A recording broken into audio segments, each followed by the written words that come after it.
Justice Hema committee report പുറത്തു വന്നതിന് ശേഷം ഉയർന്നു വരുന്ന ഒന്ന് രണ്ട് ആരോപണങ്ങളുണ്ട്.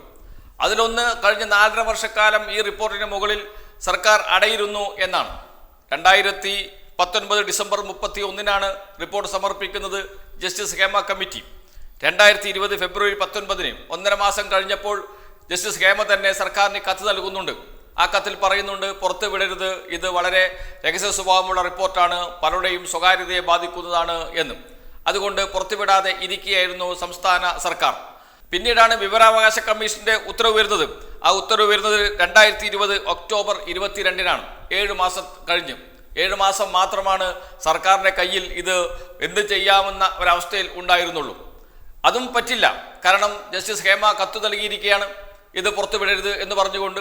അതിനുശേഷമാണ് 2020 7 മാസത്തിന് ശേഷം 2020 ഒക്ടോബർ 22 പുറത്ത് വിടരുത് എന്ന് വിവരാവകാശ കമ്മീഷൻ ഉത്തരവിടുന്നത്.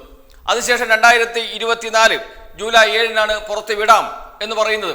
അതിനുശേഷം ഹൈക്കോടതിയും അത് അംഗീകാരം നൽകുന്നു, അങ്ങനെ പുറത്തുവിടുന്നു. എന്ന് വെച്ചാൽ സർക്കാർ ഈ റിപ്പോർട്ടിന് മുകളിൽ അടയിരുന്നിട്ടില്ല എന്ന് ഈ സമയക്രമം പരിശോധിച്ചാൽ ഏവർക്കും മനസ്സിലാകും. അതിനുശേഷം ഉയർന്ന ആരോപണം എന്താണ്? ഈ റിപ്പോർട്ട് പുറത്തു വന്നു. റിപ്പോർട്ട് പുറത്തു വന്നതിന് ശേഷം ആരെയോ രക്ഷിക്കാൻ സംസ്ഥാന സർക്കാർ ശ്രമിച്ചുകൊണ്ടിരിക്കുന്നു. എന്തോ ഒളിച്ചുകളി സംസ്ഥാന സർക്കാരിനുണ്ട്. അതുകൊണ്ടാണ് കേസെടുക്കാത്തത്, കേസെടുത്ത് അന്വേഷണം നടത്താത്തത്. ഇതാണ് പ്രധാനപ്പെട്ട ആരോപണം. മലയാള മനോരമ പോലെയുള്ള മാധ്യമങ്ങൾ അത് സംബന്ധിച്ച് നിരന്തരം വാർത്തകൾ നൽകിക്കൊണ്ടിരിക്കുന്നുണ്ട്. സർക്കാരിനെ പ്രതിക്കൂട്ടിൽ നിർത്തുന്ന തരത്തിൽ തലക്കെട്ടോടുകൂടിയ വാർത്തകളാണ് വന്നുകൊണ്ടിരിക്കുന്നത്. എന്നാൽ വാർത്തകൾ വായിച്ച് താഴോട്ട് പോയാൽ കാര്യം വ്യക്തമാകുകയും ചെയ്യും. മലയാള മനോരമ ഓൺലൈനിൽ വന്ന ഒരു വാർത്ത, ആ വാർത്തയുടെ തലക്കെട്ട് ഇങ്ങനെയാണ്: ഹേമ കമ്മിറ്റി കുറ്റക്കാരെ കണ്ടെത്തിയിട്ടും നടപടിയില്ല. അതാണ് ആദ്യത്തെ വാചകം. എന്ന് വെച്ചാൽ കുറ്റക്കാരെ കണ്ടെത്തി നടപടിയെടുക്കുന്നില്ല എന്ന് സർക്കാരിനുള്ള ഒരു കുത്താണ് ആദ്യത്തെ വരി.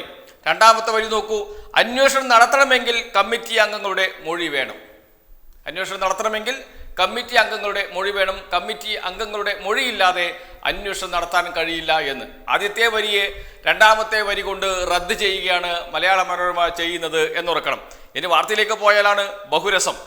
മലയാള സിനിമാ രംഗത്ത് ജോലി ചെയ്യുന്ന സ്ത്രീകൾ നേരിടുന്ന പ്രശ്നങ്ങൾ പഠിക്കാൻ നിയോഗിക്കപ്പെട്ട ജസ്റ്റിസ് കെ ഹേമ കമ്മിറ്റി കുറ്റക്കാരെ തുറന്നു കാട്ടാൻ ഉദ്ദേശിക്കുന്നില്ലെന്ന നിലപാട് സ്വീകരിച്ചത് പുതിയ നിയമപ്രശ്നങ്ങൾക്ക് വഴി തുറക്കുന്നു.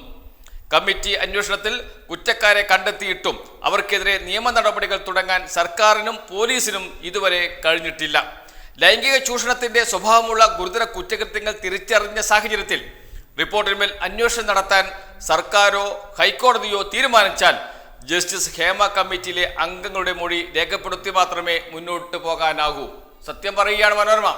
എന്ന് വെച്ചാൽ ജസ്റ്റിസ് ഹേമ കമ്മിറ്റിയിൽ അംഗങ്ങളുടെയോ ജസ്റ്റിസ് ഹേമയുടെയോ മൊഴിയെടുക്കാതെ ഒരടി പോലും മുന്നോട്ട് പോകാൻ കഴിയില്ല.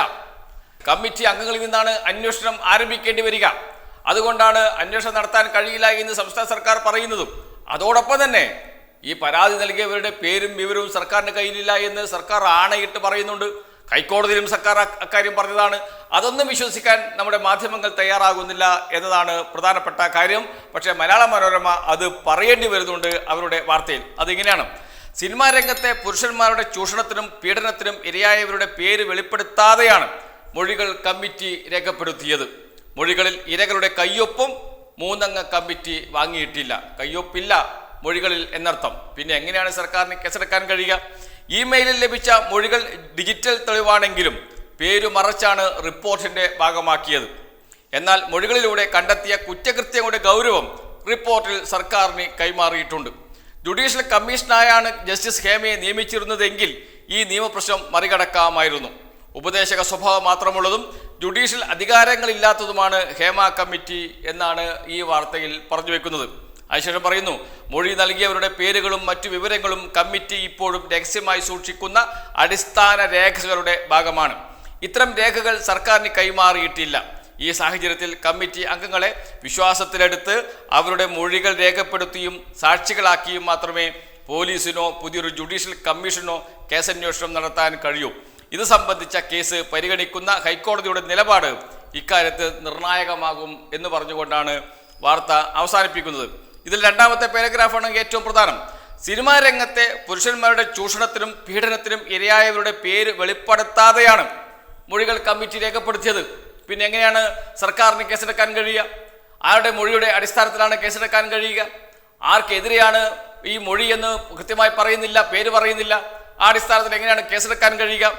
ഇമെയിലിൽ ലഭിച്ച മൊഴികൾ ഡിജിറ്റൽ തെളിവാണെങ്കിലും പേര് മറച്ചാണ് റിപ്പോർട്ടിന്റെ ഭാഗമാക്കിയത്. നോക്കണം, പിന്നെ എങ്ങനെയാണ് കാര്യങ്ങൾ മുന്നോട്ട് കൊണ്ടുപോകാൻ കഴിയുക? അതോടൊപ്പം തന്നെ മൊഴികളിൽ ഇരകളുടെ കയ്യൊപ്പും 3 അംഗ കമ്മിറ്റി വാങ്ങിയിട്ടില്ല. ഇങ്ങനെയാണ് മൊഴികളുള്ളത്, ഈ റിപ്പോർട്ടിന്റെ ഭാഗമാക്കിയിട്ടുള്ളത്. ഇതൊക്കെ മലയാള മനോരമയ്ക്കറിയാം. മലയാള മനോരമ അത് പറയുകയും ചെയ്യുന്നുണ്ട്. മാധ്യമപ്രവർത്തകർക്കും അതറിയാം. അറിയാതിരിക്കുന്നതല്ല, അറിയാതിരുന്നിട്ട് കൊടുക്കുന്നതല്ല വാർത്തകൾ. അത് ആ മാധ്യമത്തിന്റെ താല്പര്യമാണ്. ആ താല്പര്യത്തിന് അനുസരിച്ച് തുള്ളുക എന്നതാണല്ലോ മാധ്യമപ്രവർത്തകരുടെ പണി. കൂലി എഴുത്തുകാരാണ് അവർ, പാവങ്ങൾ ജീവിക്കാൻ വേണ്ടി ജോലി ചെയ്യുന്നവരാണ്. അവർ അങ്ങനെ ചെയ്തോട്ടെ, അവരെ കുറ്റപ്പെടുത്താൻ തയ്യാറല്ല. മാധ്യമങ്ങൾക്ക് രാഷ്ട്രീയമുണ്ട്. ആ രാഷ്ട്രീയം അനുസരിച്ചിട്ടാണ് വാർത്തകൾ വിന്യസിക്കുന്നത്.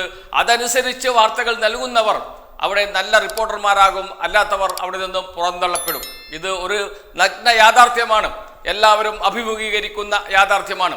10-20 വർഷത്തോളം ഈ മേഖലയിൽ പ്രവർത്തിച്ച ഒരാൾ എന്ന നിലയിൽ അനുഭവത്തിന്റെ വെളിച്ചത്തിൽ അത് നമുക്ക് പറയാൻ കഴിയും. അതൊരു യാഥാർത്ഥ്യമാണ്. അതുകൊണ്ട് തന്നെയാണ് സത്യം അറിഞ്ഞിട്ടും വാർത്ത കൊടുക്കാതെ ഈ മാധ്യമപ്രവർത്തകർ ഒളിച്ചുകളി നടത്തുന്നത്. പക്ഷേ ചിലപ്പോഴൊക്കെ ഒളിച്ചു കടത്തും മാധ്യമങ്ങൾ ഇത്തരം സത്യങ്ങൾ. അങ്ങനെയാണ് മലയാള മനോരമയ്ക്ക് തന്നെ ഇത്തരം വാർത്ത നൽകേണ്ടി വന്നത് എന്ന് പറയേണ്ടി വരുന്നു. ഏതായാലും ഒരു കാര്യം ഉറപ്പാണ്, ഈ വാർത്തയിൽ സത്യം പറയുന്നുണ്ട് മലയാള മനോരമ. അവർ ഇന്നലെയും ഇന്നുമായി ചെയ്ത എല്ലാ വാർത്തകളെയും റദ്ദു ചെയ്യുന്നതാണ് മലയാള മനോരമ ഓൺലൈനിൽ വന്ന ഈ വാർത്ത.